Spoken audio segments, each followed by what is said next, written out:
गलज्जल प्रवाह पावितस्थले कलेवलंब्यलंबित। Hello and welcome.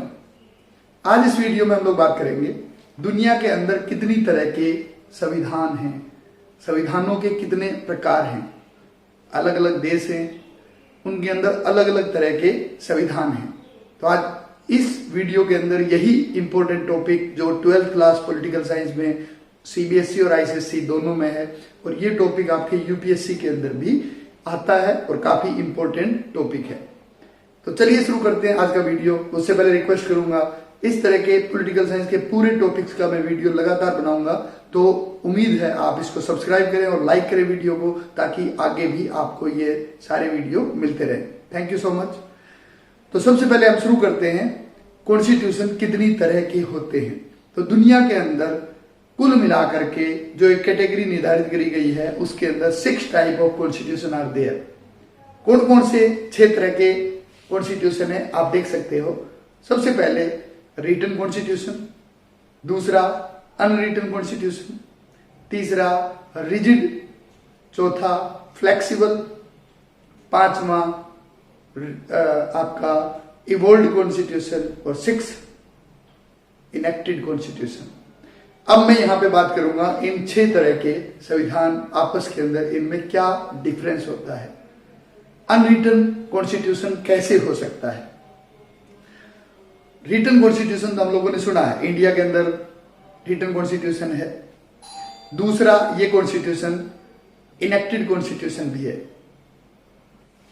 क्योंकि इंडिया का कॉन्स्टिट्यूशन रिटन कॉन्स्टिट्यूशन है, और ये एक संविधान सभा जिसका गठन 1946 में करा गया था, और उसके बाद इस संविधान सभा ने 2 साल 11 महीने और 18 दिन लगातार काम किया, और उसके बाद उन्होंने एक संविधान की रचना करी, और हमारे देश को वो संविधान जिसके ऊपर आज हमारा देश चलता है, ये हम लोग को मिला। और ये संविधान उन्होंने 26 नवंबर 1949 को पूरा करके देश को दे दिया गया था।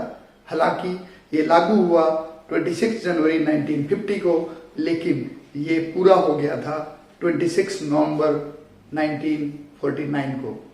तो क्योंकि ये एक संविधान सभा बनाई गई और उसने पहले इस संविधान को लिखा, उसके बाद इसको देश को सौंपा और देश के ऊपर लागू हुआ, इसलिए ये रिटन कॉन्स्टिट्यूशन है।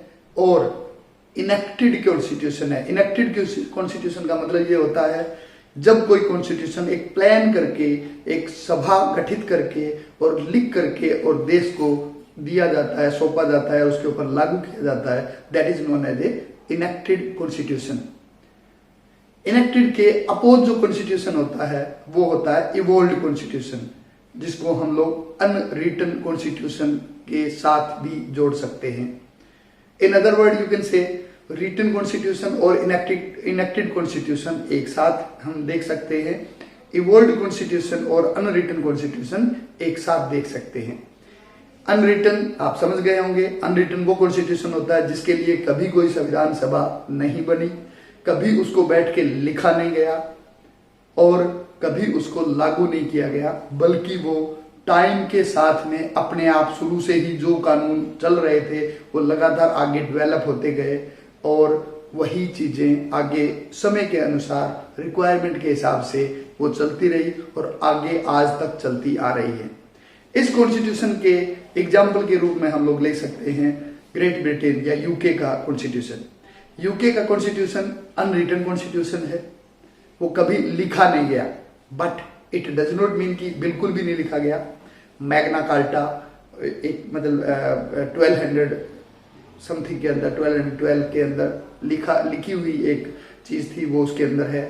इसी तरह की 2-3 चीजें बाद में भी उसके अंदर रिटन में ऐड करी, लेकिन जैसे इंडिया का कॉन्स्टिट्यूशन एक बार में लिख करके, जिसको 2 साल 11 महीने 18 दिन लगे, जैसे मैंने आपको बताया, ऐसा कभी भी इंग्लैंड में कॉन्स्टिट्यूशन लिखा नहीं गया, बल्कि वो शुरू से ही जब पुराने टाइम पे राजा महाराजाओं के टाइम पे उनका चला आ रहा है, और वही कॉन्स्टिट्यूशन में समय समय पर चेंजेस कर दिए जाते हैं according to requirement of that particular time, और वही कॉन्स्टिट्यूशन लगातार चला जा रहा है।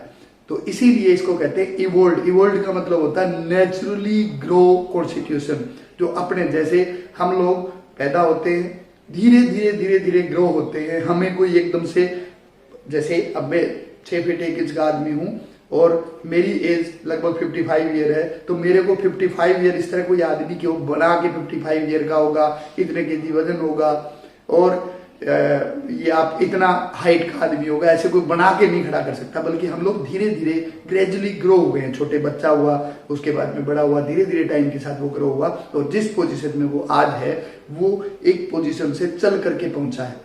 In that by that example you can understand how an evolved constitution is growing in its own way। तो ब्रिटेन का कॉन्स्टिट्यूशन अपने आप ग्रो हुआ, उसको कभी भी किसी संविधान सभा द्वारा लिखा नहीं गया है, इसलिए उसको हम लोग कहते हैं इवोल्ड। इवोल्ड मतलब naturally grown constitution in Britain. It is not written but many part of its are written somewhere और otherwhere, like I told you Magna Carta. Second, कुछ कॉन्स्टिट्यूशन उनके जो अंदर जो भी उनके लीगल डिसीजन है, कोर्ट के डिसीजन है, वो भी एक तरह के कानून है और उन्हीं के द्वारा आगे के जो डिसीजन होते हैं वो उसके ऊपर डिपेंड करते हैं। तो that also a constitution part, तो वो उसके अंदर एडिड है, लेकिन वो कहीं ना कहीं कानून की किताबों में या डिसीजन की किताबों में कोर्ट की लिखे हुए हैं। तो अलग अलग चीजें कॉन्स्टिट्यूशन, आपके पार्लियामेंट के जो रूल रेगुलेशन है वो भी दूसरी जगह, तो अलग अलग जगहों पे वो रूल रेगुलेशन लिखे हुए हैं, लेकिन कोई भी एक पर्टिकुलर बुक नहीं है जिसको हम लोग संविधान कह सकें। तो वो अलग अलग कानूनों को अलग अलग टाइम पे आप अलग अलग चीजों में देख सकते हैं जो लिखे हुए हैं, इसलिए वो अनरिटन कॉन्स्टिट्यूशन है। हम लोग उसको रिटन कॉन्स्टिट्यूशन नहीं कह सकते। और अगर मैं आपको बताऊं, इंडिया, इंग्लैंड, यूएसए, सभी देशों के अंदर कुछ ऐसे कानून भी होते हैं जो अनरिटन होते हैं। हमारे यहाँ पे भी अनरिटन होते हैं, जिसको हम लोग कन्वेंशन के नाम से जानते हैं, परंपराओं के नाम पे जानते हैं। हम लोग बहुत सी ऐसी चीजें हैं, रूढ़ियां हैं। जैसे अगर मैं आपको बताऊं, आवर रिलीजन, हिंदू धर्म है, हमारे शादी कैसे होती है ये कहीं पे लिखा नहीं होता कि कब फेरे होंगे, कब रात की विदाई होगी, कब रात का स्वागत होगा, लेकिन बच्चे को ये चीज मालूम होता है कि किसी की शादी होती है तो वहां पे क्या क्या फंक्शन होते हैं, किस टाइम पे। तो इसी तरह से इन देशों के अंदर जहां पे अनरिटन कॉन्स्टिट्यूशन होता है, वहां पे पूरा जो सिस्टम होता है वो कन्वेंशन से चलता है। भले ही रिटन कोई चीज नहीं होती, लेकिन उनके बारे में एक एक बच्चे को ये मालूम होता है कि इस बारे में ये पर्टिकुलर कानून है और हमारा संविधान इसके विषय में ये कहता है। आप लोग वहां देखते हो कि आज तक उन्होंने राजाओं वाली जो प्रथा है वो नहीं छोड़ी। हमारे यहाँ प्रेसिडेंट है, वहां पे आज भी रानी या राजा होता है और उसको वो बहुत रिस्पेक्ट करते हैं। तो वहां पे हर चीज एक कन्वेंशन से निर्धारित होती है। उसके अंदर एक और एग्जांपल मैं दे सकता हूँ, वंस स्पीकर ऑलवेज स्पीकर।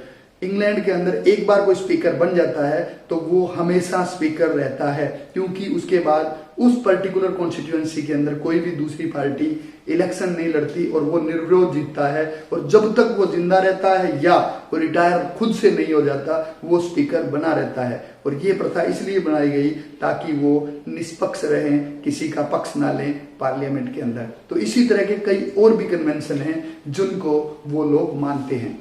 अब मैं अगली चीज, मैंने 4 यहाँ पे बताया, रिटन बताया, अनरिटन बताया, इवोल्ड बताया और इनेक्टेड बताया। अब बात करते हैं रिजिड और फ्लेक्सिबल की।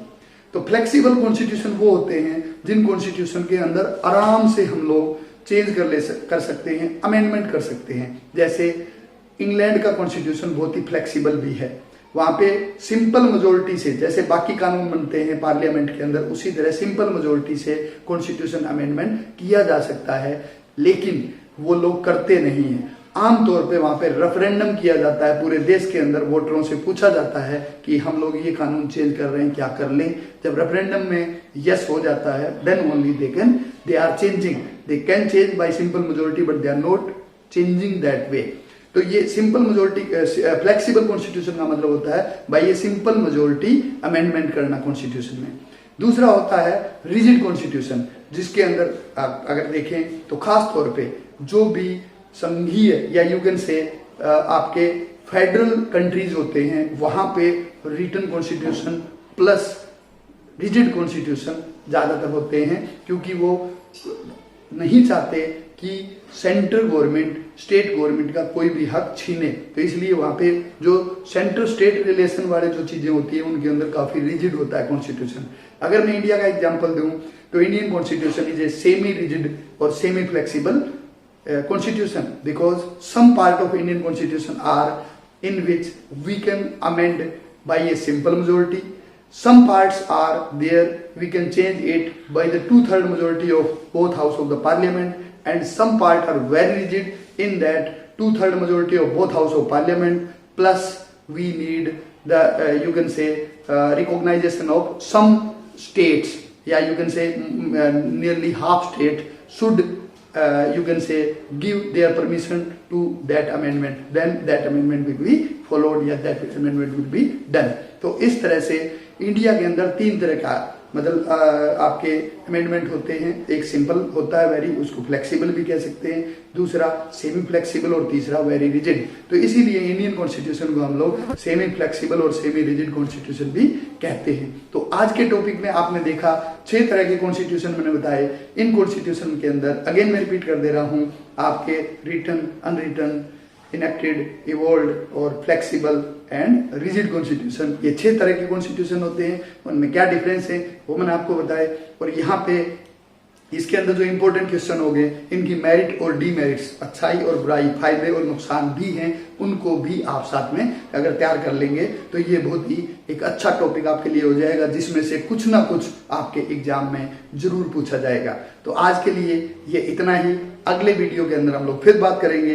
तब तक के लिए इजाजत दीजिए। Thank you so much.